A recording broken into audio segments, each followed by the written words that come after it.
जैसे ही चंपाकली महारानी सुबह उठ के बाहर को निकलती है, वैसे उसके पीछे पीछे मैं भी बाहर को निकलता हूँ।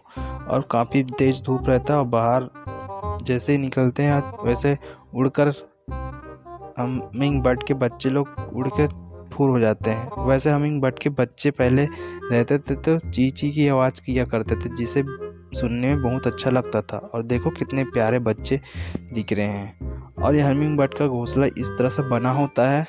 अगर आप घर के सामने ऐसा कुछ घोंसला बना होता है उसे उजाड़ना मत।